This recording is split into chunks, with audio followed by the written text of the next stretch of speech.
before, like I said, we could have 8 to 10 helpers on a day and we'd get out 600 orders, whereas now we can, within the same amount of time, I can only have 3 people working and get the same amount of orders out. So definitely way faster, way more efficient, and in turn, way more cost effective.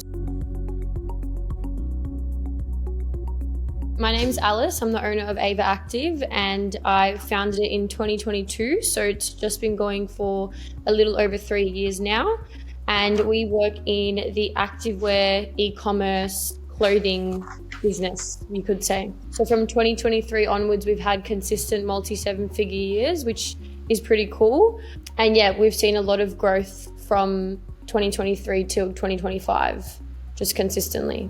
Middle of 2023, we upgraded spaces because I was working from my spare bedroom in my garage and I needed to hire someone. I also noticed that when we would have large launches or sales or anything where we'd get an influx of orders, we were making a lot of mistakes and it was getting to a point where it was just tricky and we were packing hundreds of orders. There'd be 8 of us because I'd get my mum, anyone I knew, anyone that Bella knew, anyone that my mum knew, anyone to help us.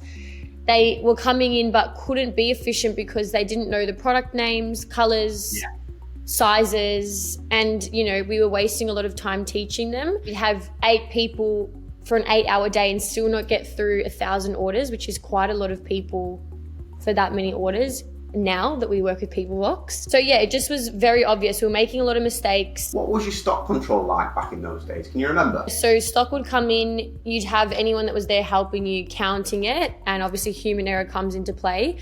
We generally keep like 5 or 10 items off the website to try and make up for human error, but then I guess you're not able to sell them if they're getting sold out, and just it gets confusing. And we were doing a lot of stock take because of those issues. We'd print out all of the papers with all of the items and the names of the customers on them, and then we'd have all of the shipping labels printed out separately. I'd have someone sitting upstairs matching all the papers to the labels for 8 hours because we'd have thousands and thousands coming through, and they were coming out of all random orders.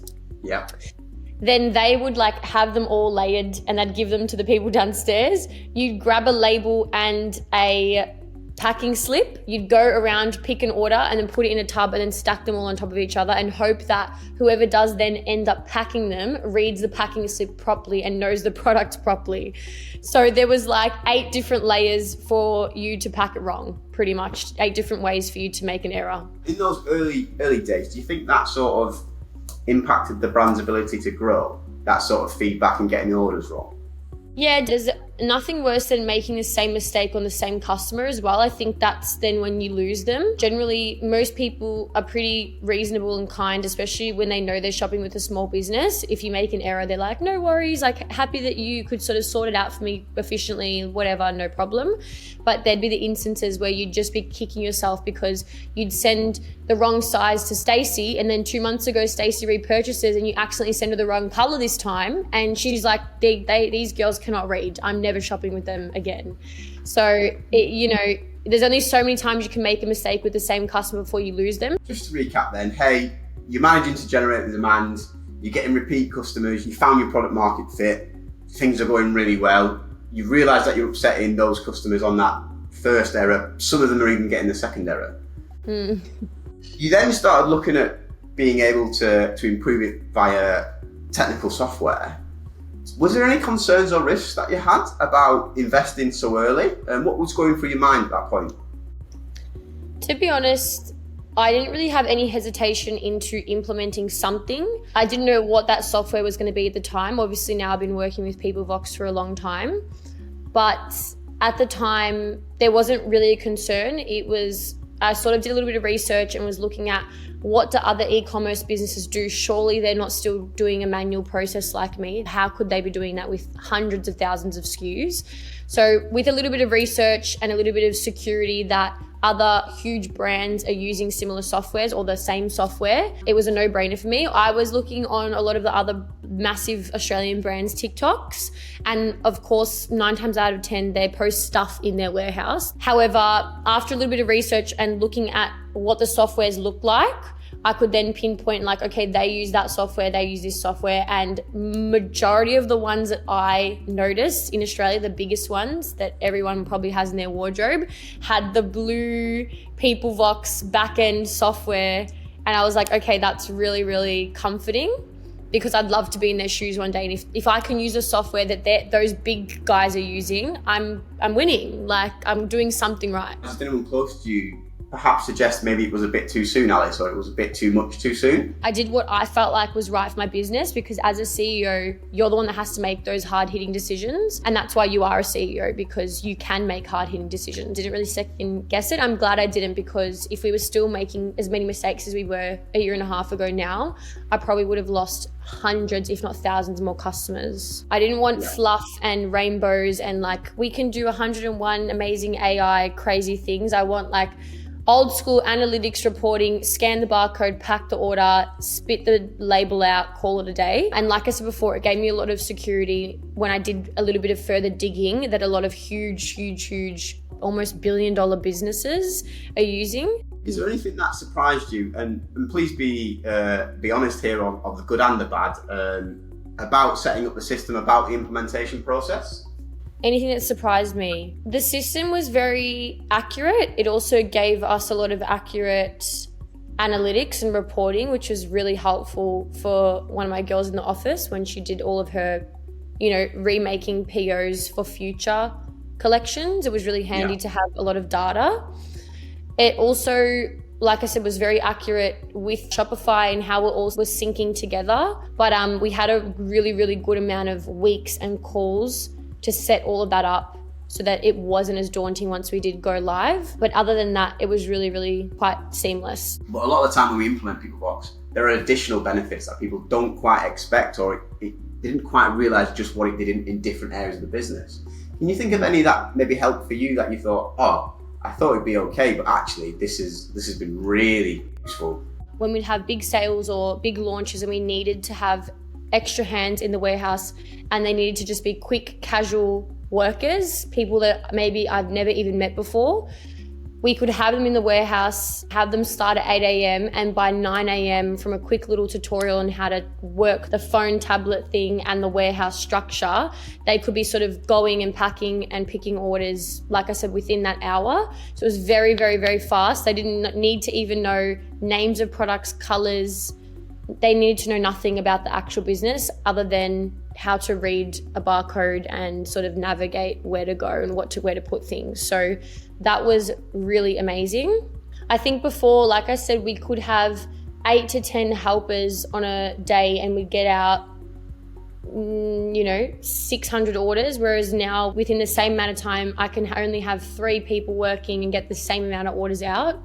So definitely way faster, way more efficient, and in turn, way more cost effective, because rather than having 8 to 10 casual workers in an 8-hour shift, I only have to pay 3 now. Do you think implementing a warehouse management system has helped you scale faster? I definitely feel confident that we've got the bandwidth and the space and the ability to grow now. We've got a software implemented while we were smaller. So now as we grow, I have security in that rather than growing and it feeling like it's getting out of control or out of my hands.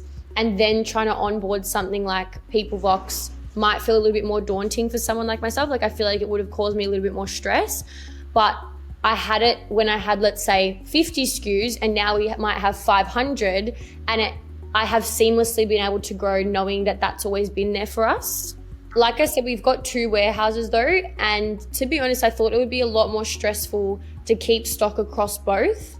But like I said earlier, we are able to do that because of Peoplevox and how systematic it is with knowing exactly where stock is.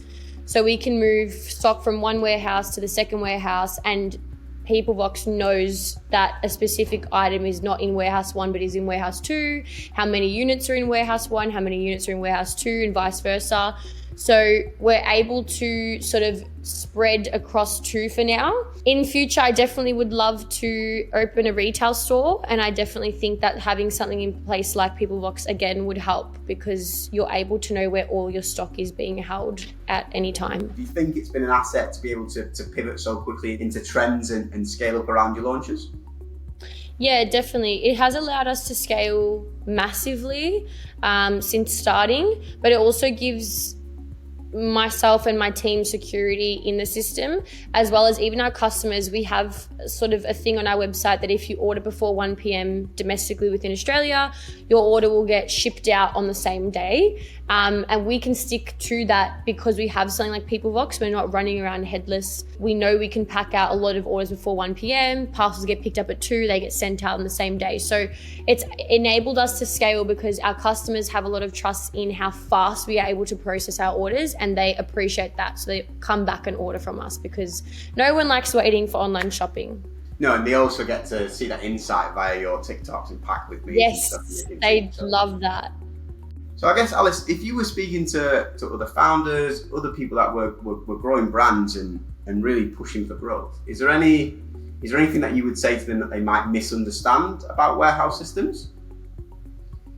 I think the best time to implement one is actually when you're small. Don't wait till, I want to wait till I'm making $5 million a year. The best time to do it is when you're small and you have less amount of stock and grow with the software than to be making $5-10 million a year. If you're doing that, you generally probably are dealing with a lot of stock. And then to implement a software at that point, you can do it and it's still amazing, it's still seamless, but it's probably going to take a lot more stress, time, effort, emotions. My idea was to get the most amount of orders out that we could, as accurately as we could, as quick as we could, so then I could have Bella for, she can go pack orders for 3 hours, and then I have her for another 5 hours to do other things and help the business grow in other ways. If she didn't need to be in the warehouse packing orders because she could do it more efficiently, why would I as a business owner not invest in that? Doesn't make sense. Is there any one piece of advice that you would offer to other brands or the founders or the CEOs like yourself that perhaps think, yeah, but we'll just wait a year, we're not ready? I think you have to trust your gut, be organized, and kind of go just before you actually feel ready, because by the time you feel ready, it's probably too late, and then it's going to be chaos. I guess last question then, what are your plans for the next year? Just continuing to scale, getting more efficient with our drops, making sure we can order stuff, well ahead of schedule so we can be more organized. We can save some money on shipping and just be a lot more organized on our drops, our collections. We also do want to try and keep a lot of our best sellers in stock. So that's probably the next 12 months for us, is just getting a bit more fine-tuned with all that stuff, and then starting to have a look at maybe short-term retail spaces, like maybe a 3-month pop-up or something could be fun.